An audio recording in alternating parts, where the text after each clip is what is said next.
안녕하세요. 이번 영상에서는 AS.NET 코어로 웹서버를 만들 때 어떻게 만드는지 가장 기초적인 부분을 단계별로 6단계로 나누어서 어떻게 발전한 행태를 통해서 어떻게 사용하는지 방법을 설명하려고 합니다. 보통 제가 게임 서버에서 웹서버 방식을 사용하는 가장 대표적으로 많이 사용하는 것이 보통 수집형 게임들이죠. 보면 수집형 RPG 게임, 특히 수집형 RPG 게임 제일 많이 하는데 보통 이런 서머너즈와 천공의 아레나 이런 류의 투시평 RPG 게임들이 그 웹서버 방식의 게임 서버를 많이 사용하고 있고요. 보면 그리고 가장 근래에 나온 또 승리의 여신 니케 이쪽도 그런 류의 서버를 사용하고 있습니다.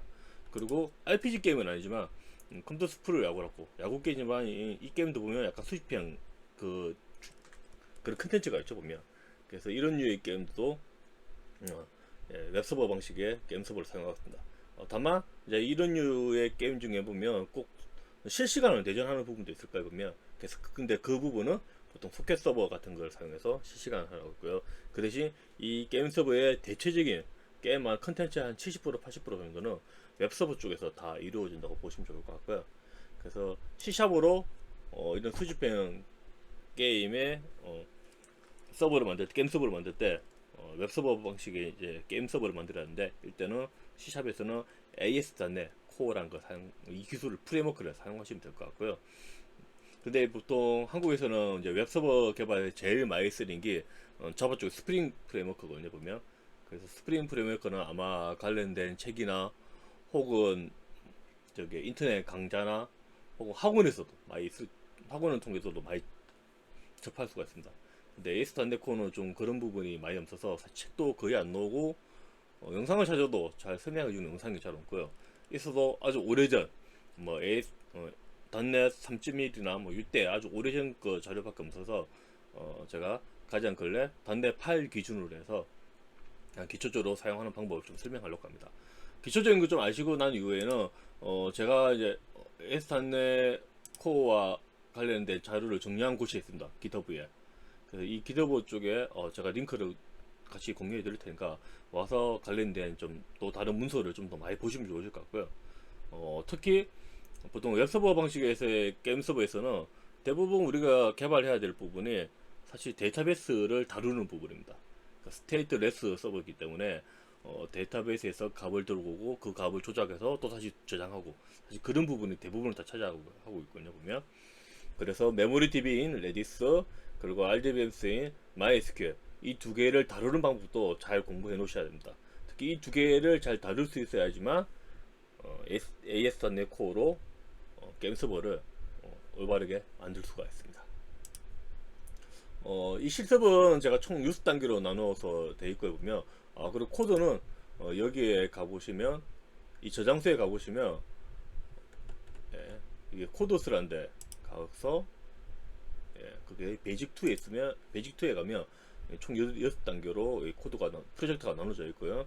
그래서 이 올이랑 솔루션 파일을 넣으면 전체 다 볼 수가 있습니다. 그래서 첫 번째는 가장 간단하게 그냥 비주얼 스튜디오, 참고로 툴은 비주얼 스튜디오를 했고요. 뭐 비주얼 스튜디오가 아닌 젯브레인의 라이더나 비주얼 스튜디오 코드 뭐 이런 것을 사용하셔도 되겠습니다.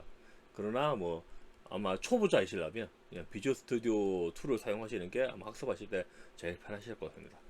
그래서 보통 우리가 비주얼 스튜디오로 AS.NET Core 웹서버를 만들다 할 때 참고로 게임 서버 쪽은 HTML 페이지 있는 걸 렌더링 할 필요가 없기 때문에 웹 API 서버를 만드시면 됩니다. 그래서 새로 프로젝트 만들기를 선택하셔가지고 템플릿 중에서 이것을 선택하시면 되고요.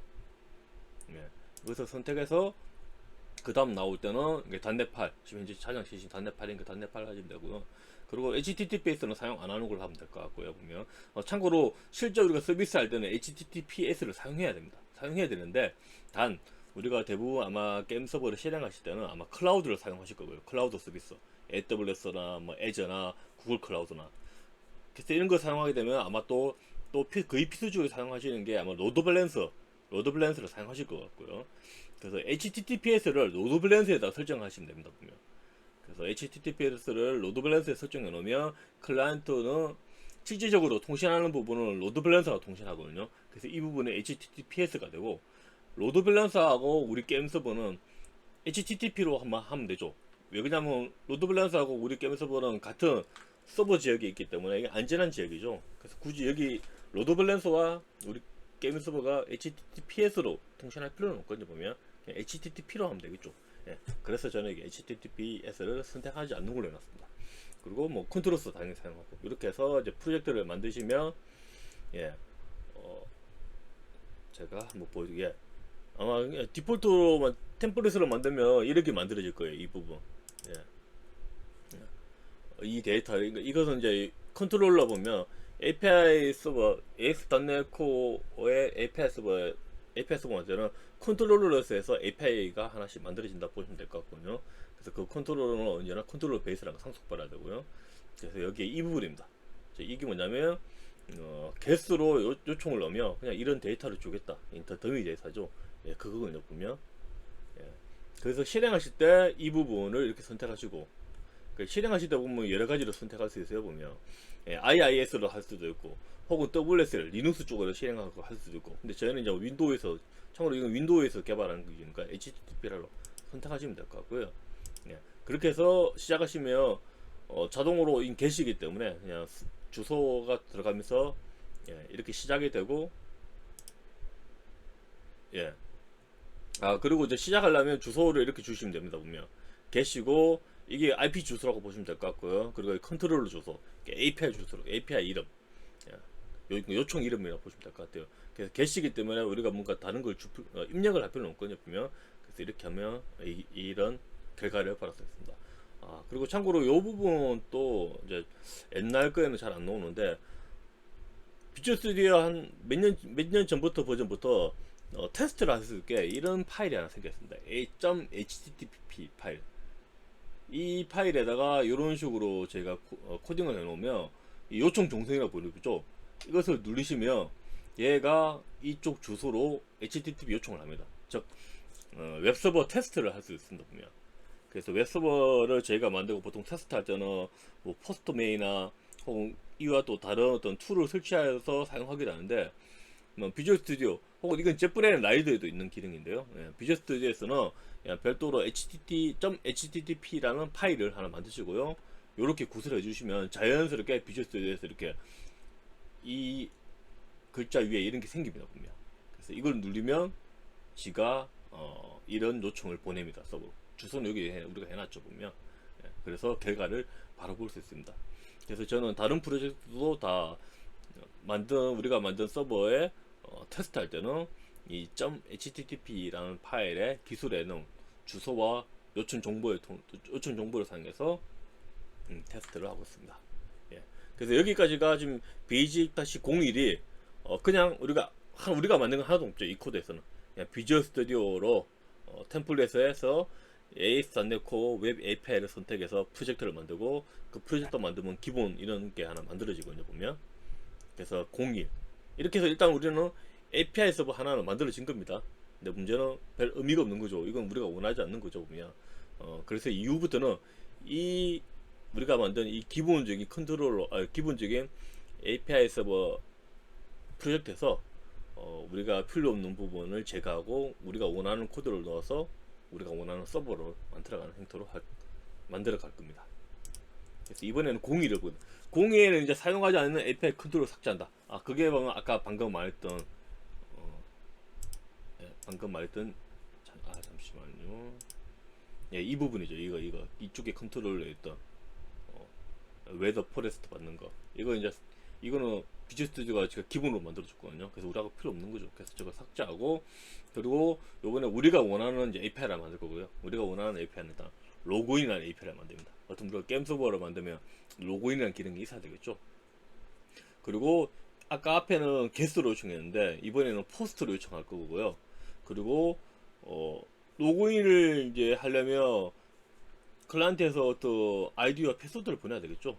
그래서 요청이라는 게 이제 생길 거고요. 아까 앞에 01에서는 요청이라는 게 없었죠. 그냥 게스트로 그냥 데이터 요청만 했는데, 이번에는 어떤 로그인 요청하기 위해서 내 요청에 내가 보낼 데이터를 담을 예정이고요. 그리고 또 응답도 받을 예정입니다. 그래서 요청에 보낼 데이터와 응답으로 받을 데이터의 포맷은 JSON을 사용할 겁니다. 보통 다 JSON을 API 서비스는 JSON을 사용한다 생각하시면 될 것 같아요. 예.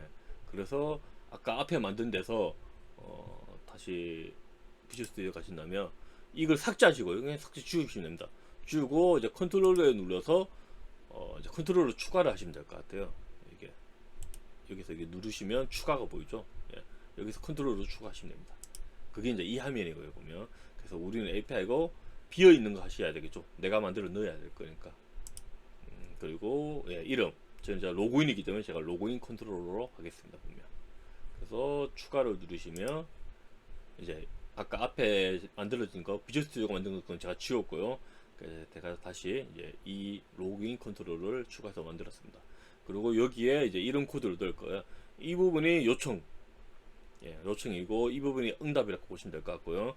그래서 이 부분이 지금 이건 클래스죠. C샵이 클래스죠. 근데 우리가 AS.NET Core 프레임워크를 사용하면 클라이언트에서 제이슨으로 보내면 그 제이슨의 포맷이 우리가 지정한 클래스의 멤버 변수와 동일하면 자동으로 매핑을 해줍니다 보면.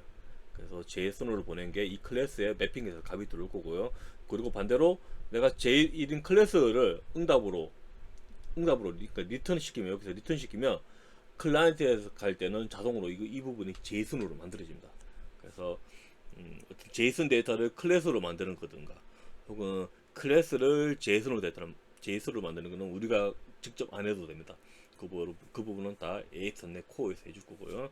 그래서 이제 이거는 가장 단순한 기능이기 때문에 그래서 또 요청용은 그거를 콘솔로 출력하고요. 어떤 데이터가 온지 확인하기 위해서 그리고 응답으로 이런 응답을 하나 보낼 겁니다. 그래서 상대 받을 때는 뭐 그냥 0이라는 게 뜨겠죠 보면. 그래서 이 부분이 예제 코드의 02에 해당합니다. 02에 예, 이 부분이죠. 예. 잠시만요. 제가 좀 불필요한 거는 지우도록 하겠습니다. 예, 02에 로그인 컨트롤 동일하죠. 아까 봤던 거하고. 그리고 테스트 코드도 좀 바꿨습니다. 보면 테스트 코드 로컬호스트 500에 API에 그 다음에 로그인이라는 이름. 네, 로그인. 이거 참고로 속성값이 특별한 거 주지 않으면 아마 대부분 이렇게 만들어져 있을 건데, 그래서 이 반은 뭐냐면 여기에서 요 부분 클래스의 이름에서 컨트롤러를 제외한 이 부분이 API 이름으로 자동으로 됩니다. 그래서 이거 호출하면 이 HTTP 포스트 된 이 함수, 그러니까 함수 이름 포스트로 했죠. 그래서 이거는 지켜줘야 되고요. 예. 예. 그래서 API 슬래시 로그인이라는 주소로 요청을 하면 이 부분이 호출된다고 생각하시면 될 것 같습니다. 그리고 앞에와 다르게 이번에는 제가 요청할 때 JSON으로 뭔가 데이터를 보내야 되죠. 그래서 그 부분은 이렇게 정리해 놓으시면 됩니다. 이번 컨테이너 타입으로 JSON을 보낸다 해놨고요. 또 그 내용을 이렇게 해 놓으시면 이렇게 해서 클라이언트에서 보내면 자동으로 AS.NET Core가 이 클래스를 생성하면서 여기에 다 넣어줍니다. 예. 여기 보면 이 ID와 PW가 여기 동일하죠. 이름이. 예. 이름이 동일해야지만 넣어줄 수 있겠죠. 자동으로 매핑해 줄 수 있겠죠. 그래서 이 부분은 잘 지켜주셔야 됩니다. 그래서 여기까지가 0이고요.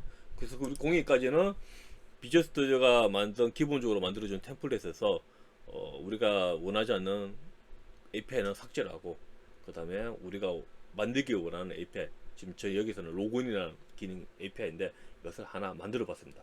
참고로 이제 이 기능은 일단 실용적이지 않죠. 그냥 데이터가 오면 그냥 아무 의미 없는 더미 값을 주기 때문에. 그래서 이게 실용적이 되려면 데이터베이스 연동까지 돼야 됩니다. 예. 그래서 이번에 03에서는 이제 드디어 데이터베이스 조작을 하고요. 예. 근데 보통 저희가 데이터베이스 조작할 때는 뭐 다른 API, 다른 웹 프레임워크 서버도 대부분 비슷하지만 보통 DI라는 방식, 디자인 패턴을 많이 쓰고요. 그래서 DI 객체를 많이 추가합니다. 보면 이 DI에 관해서는 요쪽에 있는 글을 한번 읽어보시면 좋으실 것 같아요. 특히 DI는 워낙 뭐 유명한 디자인 패턴이기 때문에 구글링 해보시면 한글로 된 자료도 엄청 많기 때문에 그런 거 통해서 한번 이게 DI가 어떤 거지, 어떤 용도로 사용하고 어떤 장점이 있는지 꼭 한번 공부해 보시면 꼭 공부하시기를 바랍니다. 그래서 DI 이제 02에서 03으로 이제 DI를 하기 위해서 바뀌는 부분이 이제 요 부분입니다. 이게 비주얼 스튜디오, 그러니까 S.NET 코어에서는 이런 방식으로 하거든요. 예. 애드 트랜지션, 애드 싱글션 이런 게 있고요. 보면 이거는 뭐냐면 쉽게 말해서 애드 싱글턴은 첫 번째 요청이 왔을 때 어떤 객체를 만들면 그 객체를 계속 사용했다 이런 의미로 보면 될 거고, 애드 트랜지션은 요청이 올 때마다 객체가 만들어진다 새롭게. 그래서 만약에 10분의 요청이 온다면 10분 객체가 만들어진다고 보시면 될 것 같고요. 싱글턴은 이 이름 그대로 딱 한 번만 만들어진다 생각하시면 될 것 같아요. 그래서 DI에 대한 설명은 저는 이제 아까 제가 링크 알려줬던 그쪽 통해서 좀 더 공부하실 거라 생각하기 때문에 저는 여기서는 뭐 그와 대한 이야기를 많이 하지 않을 거고요. 그래서 DI 이제 객체를 쓰기 위해서 처음에 코딩을 이렇게 한번 해보시면 좋으실 것 같아요. 보면 DI가 관련된 보면 이 부분입니다. 그래서 02하고 03이 바뀐 부분이 이거고요. 그리고 우리는 게임DB야 메모리DB와 레디스를 사용하실 거고요. 게임DB에서 MySQL을 사용할 건데, 그래서 보통 DI를 사용하려면 기본적으로 인터페이스와 그 인터페이스를 구현한 객체 이렇게 돼야 되거든요. 그래서 처음에는 이렇게만 해보십시오. 당연히 이제 이렇게 하면 빌드는 안 될 건데, 이렇게 해놓으시고 다음에 우리는 이 객체를 이제 구현해주면 이제 빌드도 되고 제조 동작도 하겠죠. 보면. 예.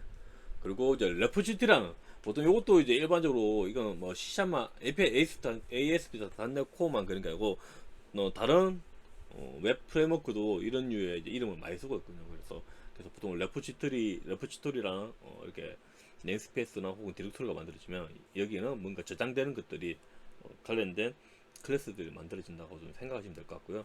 그래서 저는 이제 요 안에 인터페이스와 실제적으로 이 인터페이스를 구현한 클래스 객체를 이렇게 만들 겁니다. 예. 여기까지 이렇게 만드시고, 예, 빌드 지금 빌드도 되고 이제 동작도 될 거예요. 근데 참고로 이제 03은 DAI를 사용한다는 걸 알려주기 위해서 만든 거라서 뭐 특별한 기능은 많이 안 만들어서 앞에 공유와 크게 다르게 동작하는 건 없고요. 다만 그러니까 겉으로 드러나는 부분은 다른 건 없고요. 다만 이제 얘는 DI라는 객체를 만들어서 DB를 다룬다 이렇게 보시면 될 것 같습니다. 아까 뭐 잠깐 문서에도 나왔지만 저는 게임DB라는 인터페이스를 만들었고요. 그리고 이것을 구현 상속한 게임DB 구현체를 만들었고, 현재 데이터베이스 기능을 안 만드는데 이제 여기에 04에서는 만들 거고요. 이 메모리DB는 레디스에 해당한다 이렇게 생각하시면 될 것 같아요. 그래서 우리 03까지 이제 배치 언더바 03까지 하면 DI라는 객체를 우리는 사용하겠습니다. 보면 그리고 이 DI 객체는 이제 데이터베이스 관련된 작업을 할 예정이고요. 근데 현재 실제적인 데이터베이스 기능은 구현하지 않기 때문에 실제적으로 눈에 보이는 요청과 응답은 02와 03은 동일합니다. 동일하지만 동작하는 거는 조금 다르죠. DI를 만들었기 때문에. 그래서 04에서는 이제 본격적으로 아까 03에서 만든 DI에 데이터베이스 갈 때 프로그램 코드가 들어갈 거고요. 그래서 MySQL과 레디스 조작을 각각 만들 예정입니다. 그래서 이번에 또 04에서는 또 좀 바뀌어야 될 것들이, 데이터베이스 접속을 하려면 데이터베이스 주소를 알아야 되겠죠. 그래야 접속을 할 수 있겠죠.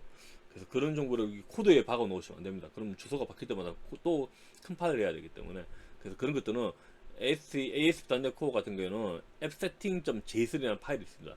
여기에다가 정보를 주시면 됩니다. 그래서 이번에 저는 이 정보를 추가했습니다. dbconfig라는 키를 주고 이게 레디스와 메모리 db 넣었고요. 보면 그리고 이 정보들은 요 dbconfig라는 거 보이죠? 보면 이게 이 클래스거든요. 보면 여기에 자동으로 매핑될 예정입니다.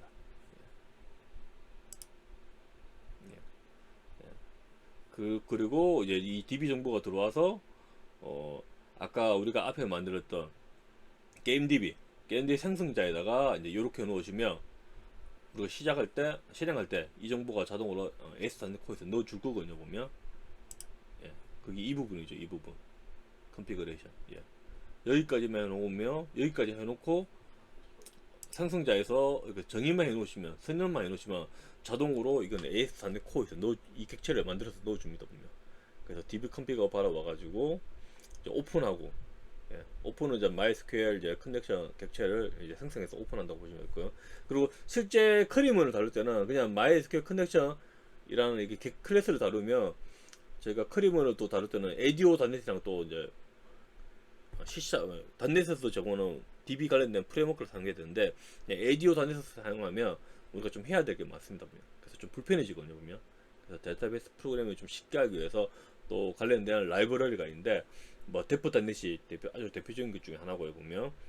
근데 데프닷넷을 또 좀 더 쉽게 만들기 SQL 카타라는 게 있습니다 보면.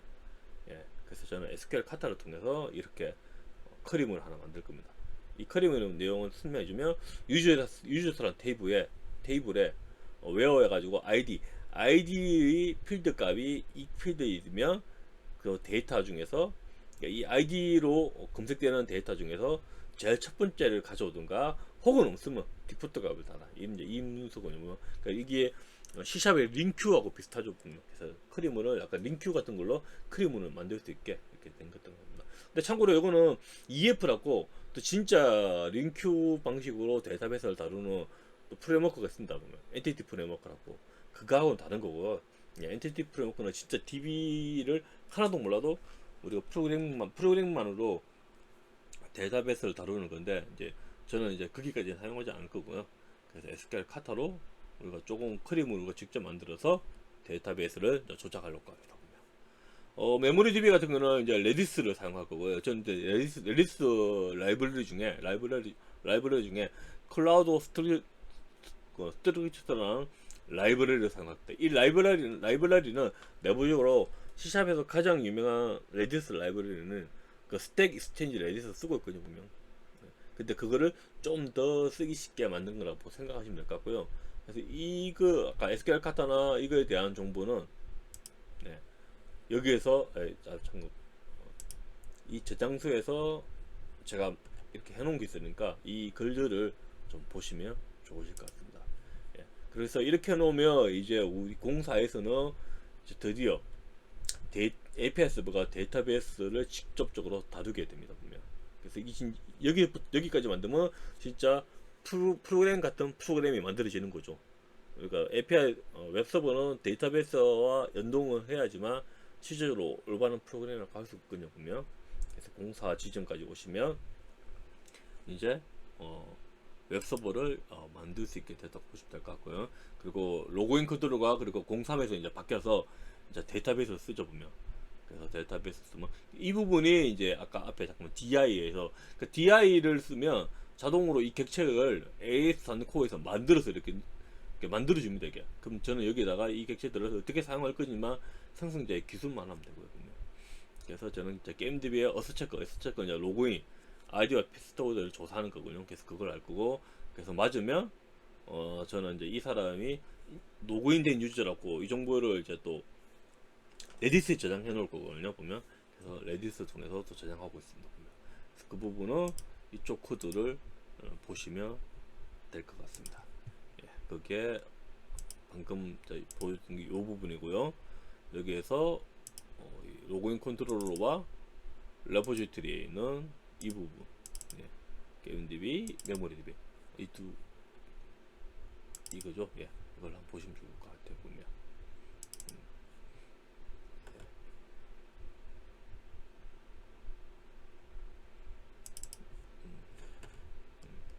예. 아까 맞아, 저희 이제 에스팅 컨피그에 있는 거 이거죠. 여기 있는 이 값을 자동으로 읽어오기 위해서 클래스 매핑을 할 거거든요. 그래서 클래스 매핑 할 걸 제가 DB 컴퍼기에 여기에 정의해 놨고, 이 클래스를. 그래서 아까 에스팅 컨피그에 이 이름 이 두 개가 요거가 동일해야 되겠죠. 동일하면 자동으로 에이스탄드 코어가 여기 객체를 만들어서 객체에 값을 넣어줍니다. 보면. 예. 그리고 그 부분은 이제 여기 통해서 에스팅 컨피그 제이슨에서 아까 제가 오라는 그 부분을 읽어서 이는 객체를 만들어 달라 하는 부분이 이 부분에 해당한다고 보시면 될 것 같습니다. 예. 이제 5번은 이제 사실 4번까지만 오면 기본적으로 이제 우리가 웹 서버를 만들 때 사용해야 될 기능들은 대부분 다 만들어졌고요. 예. 이제 이거는 추가로 또 필요한 거. 근데 사실 이것도 거의 필요하죠. 그러니까 로그를 남겨야 되겠죠. 우리가 로그를 추가해서. 예. 로그가 없으면 우리가 보이지 않는 곳에서 웹 서버가 실행될 건데, 이 서버에서 어떤 일이 발생하는지 알 수가 없죠. 보면. 그래서 그걸 알고 있으면 로그를 추가해야 되고요. 예. 로그는 기본적으로 AS.NET 코어에서 기본적으로 제공해주고 있고요. 보면. 근데 저는 이제 이 베이직 언더바 공고에서는 AS.NET 코어에서 제공하는 로그에는 인터페이스만 사용하고 실제적인 로그 객체는 제트로그 나오는 오픈 소스를 사용하려고 합니다. 성능적으로 제트로그가 좀 더 좋기 때문에 그래서 사용한다고 보시면 될 것 같고요. 그리고 이 부분이 이 제트로그를 사용할 때 설정값 이런 류의 설정을 하겠다 이거고요. 대충 내용을 보면 내가 특정한 디렉토리를 지정해서 그 디렉토리에 로그 파일이 만들어져라고 이렇게 하는 거고요. 보면 예. 그래서 이 부분이 이제 로그 파일을 만드는데 이제 로그 파일이 롤링이 돼야 한다. 롤링이 돼야 되는 이유는 로그 파일 하나만 사용하면 서버가 오랫동안 실행되어서 뭐 로그 파일이 엄청나게 커지겠죠 보면. 그래서 특정 조건에 의해서 로그 파일이 나누어지도록 해야 되거든요 보면. 새로 만들어지게. 그래서 그 옵션을 그려야 되는데 여기에서 옵션이 지금 보면 날짜가 바뀌면 예, 이 부분이죠. 이 부분을 통해서 날짜가 바뀌면 무조건 새 거 만들어라. 혹은 날짜가 안 바뀌더라도 로그 파일이 이 정도 1024KB 이 되게 작게 잡았죠. 원래 이거보다 좀 더 커야 되겠죠. 이 크기가 되면 무조건 새로 만들어라 이렇게 옵션을 잡았고요. 그리고 또 요거 통해서 지금 여기는 이 부분을 통해서 파일 로고를 이제 사용하겠는데 또 저는 콘솔에도 출력하기 때문에 이 부분도 추가했습니다. 그래서 만약 이 부분을 빼면 콘솔에 출력이 안 될 거고요. 반대로 이 부분을 빼면 파일로 로고가 남지 않습니다. 지금 저는 파일에도 로고가 남게 콘솔에도 로고가 남게 이렇게 했고요. 제트로그 사용하는 방법은 이게 다른 분이 정리한 게 있어서 이 부분 한번 참고해 보시면 좋으실 것 같고요. 그래서 05에서는 그래서 다시 컨트롤러의 생성자의 로그 부분을 추가했습니다. 그러니까 로그도 DI로 동작하기 때문에 이렇게 컨트롤러의 생성자의 인터페이스만 정해놓으면 구현체가 자동으로 만들어지게 되어 있습니다. 보면. 그래서 05가 이 부분에 해당하죠. 05에서는 이 부분 주로 많이 보시면 될 것 같아요. 공사하고 공사의 데이터베이스 쓰는 건 다 동일하거든요. 보면 제가 파일 좀 지울게요.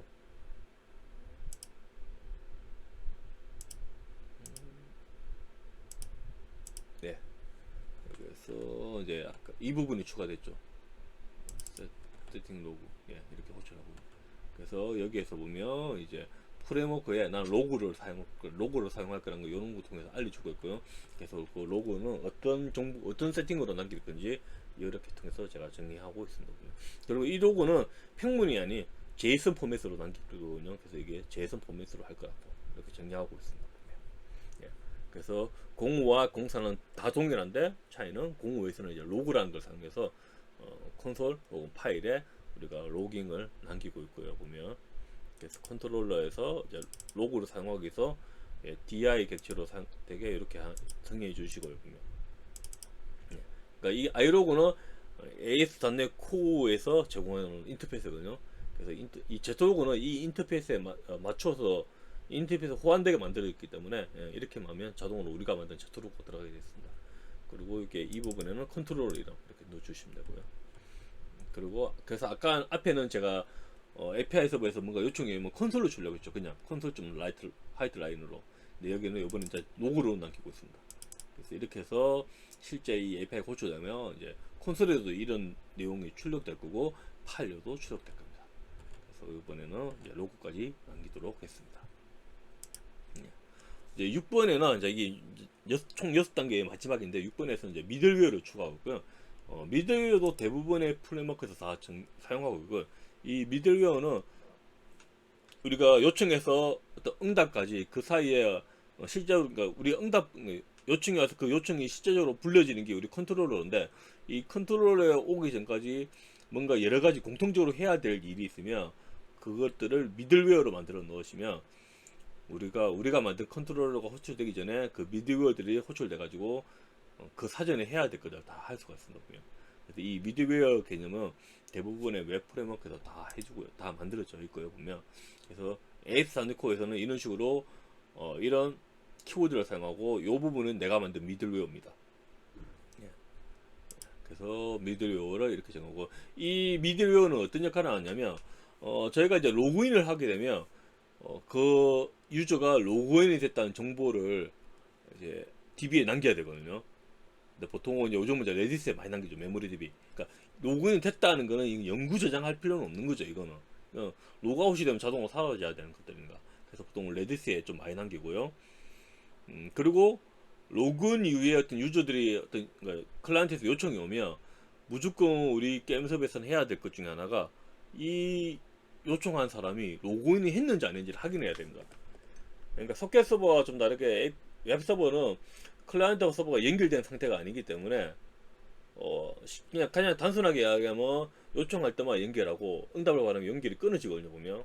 그래서 그 다음 요청이 갔을 때는 이 사람이 누군지를 서버는 알 수가 없어요. 누군지는 서버 입장에서 이 클라이언트가 누군지를 명확하게 아는 거는 클라이언트가 내가 누군지를 알리고, 근데 그 누구라는 게 진짜 맞는지 안 맞는지 우리는 확인을 해야 되겠죠.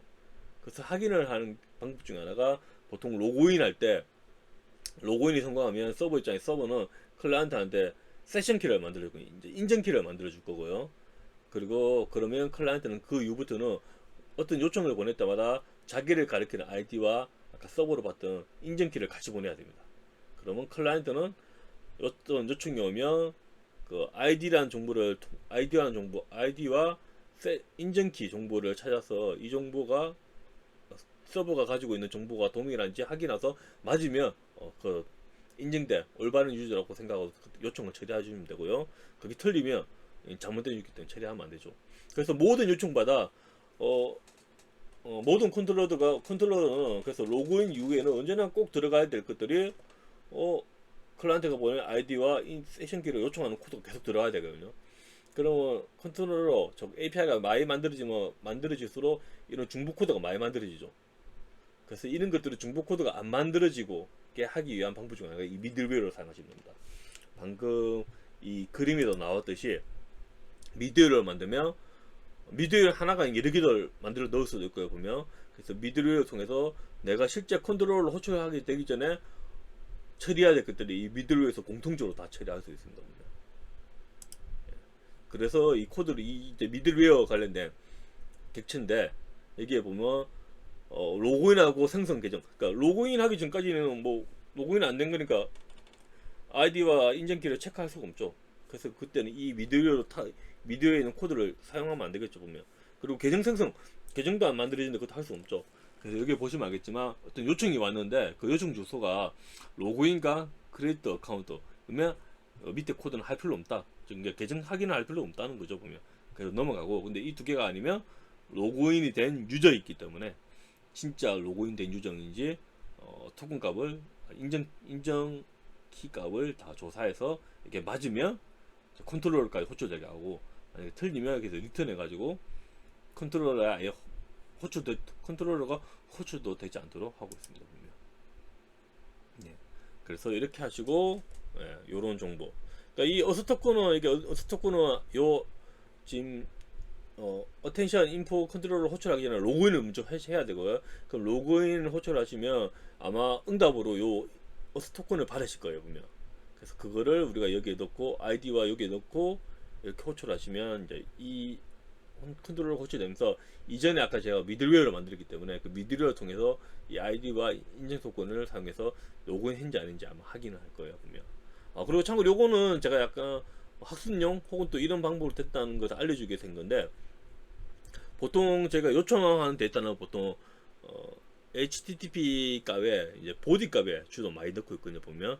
근데 보디 값만이 아닌 헤더에도 어떤 우리가 독자적인 데이터를 넣을 수가 있습니다 보면.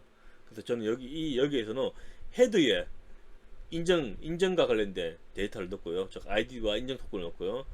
보디에는 이제 실제 우리가 보낼 데이터를 보낼 건데, 근데 이거는 이제 출석 보정인데, 출석할 때는 뭐 내가 오늘 출석할 거야, 내가 따로 뭐 어떤 데이터를 보낼 필요 없기 때문에, 그래서 보디 데이터는 지금 여기 보면 비어 있고요. 보디는 비어 있고, 다만 헤더에 이렇게 아이디와 인증 토큰을 보내고 있습니다. 뭐 때로는 헤더를 많이 안 쓰실 때는, 이게 지금 HTTP 헤더를 쓴 거거든요. 헤더 안 쓸 때는 이 부분이 이 보디 이 안에 들어오셔도 됩니다 보면. 그래서 뭐 헤더를 쓰시든가 보디에 이 데이터를 쓰든가 그거는 이제 원하는 방식대로 하시고요. 그래서 6 부분은 이제 미드를 사용해서 어떤 각 컨트롤러마다 공통적으로 해야 될 것들을 미들웨어에 구현해서 코드 중복도 많고 클라이언트에서 잘못된 요청 이런 것들이 실제 컨트롤러에 호출되지 않도록 그렇게 처리도 할 수가 있습니다. 그래서 그 부분이 이제 6번을 보시면 될 것 같고요. 5분과 6분의 큰 차이는 이게 미들웨어 이 부분이라고 보시면 될 것 같아요. 이 부분. 여기는 이렇게 해서 이 코드를 보시면 이제 아이디와 HTTP 헤더에서 아이디와 인증키 인증값을 인증 토큰 값을 받아와서 이것을 레디스 통해서 레디스에 통해서 이제 키 값으로 아까 우리가 로그인했을 때 레디스에다가 아이디를 키로 그리고 인증 정보를 밸류로 넣었거든요. 보면 그래서 레디스에 아이디 키 값으로 해서 인증 토큰 값을 레디스에 읽어와서 실제 클라이언트가 보는 거하고 동일한지 확인하셔가지고 동일하면 인증된 유저고 동일하지 않으면 잘못된 유저겠죠. 그래서 하고요. 그리고 이 부분은 사실 안 만들어도 되는데 또 이렇게 한다는 것도 보여주기 위해서 미들웨이에서 어떤 데이터를 받아 만들었어요. 또 혹은 DB에서 로딩을 했든지 그 데이터를 컨트롤러에서 바로 사용하고 싶을 때는 이렇게 하시면 됩니다. 이렇게 하시면 컨트롤러에서 이 데이터를 찾아서 사용할 수 있고요. 컨트롤러에서는 이렇게 하시면 됩니다. 컨트롤러에서 이렇게 보면 HTTP 컨텍스트 아이템의 이 키값 이런 데이터를 이런 데이터 타입이 있을 건데 이걸 달라고 하면 이거 실제로 값이 오거든요. 보면 그래서 이 부분은 여기에 이 부분에 해당한다고 보시면 돼요.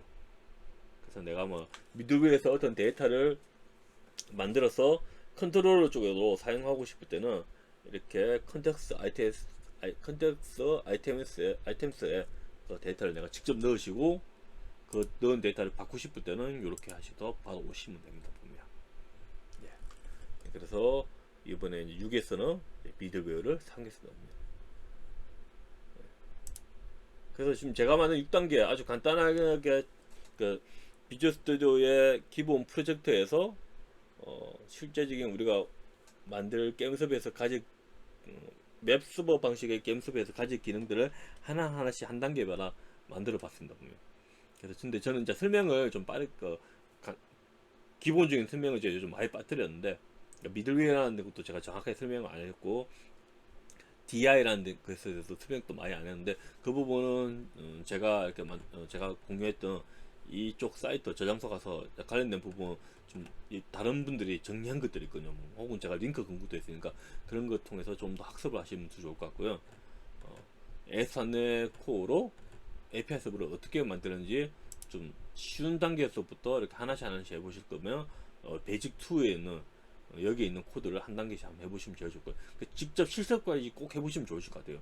그래서 이것들이 좀 이해가 되면 그 다음부터는 요렇게 그러니까 이 기술을 사용한 예제 코드 중에 하나가 이거거든요. 보면 이게 이제 미니게임 천국의 이제 모작한 게임인데 여기에는 이제 이런 기능들이 진짜 만들어져 있어요. 보면 그래서 이런 것들을 통해서 아까 우리가 기본적으로 배웠던 기술들을 어떻게 활용되는지 응용되고 있는지를 좀 보시면 좋으실 것 같습니다. 예, 이것으로 설명 마치도록 하겠습니다.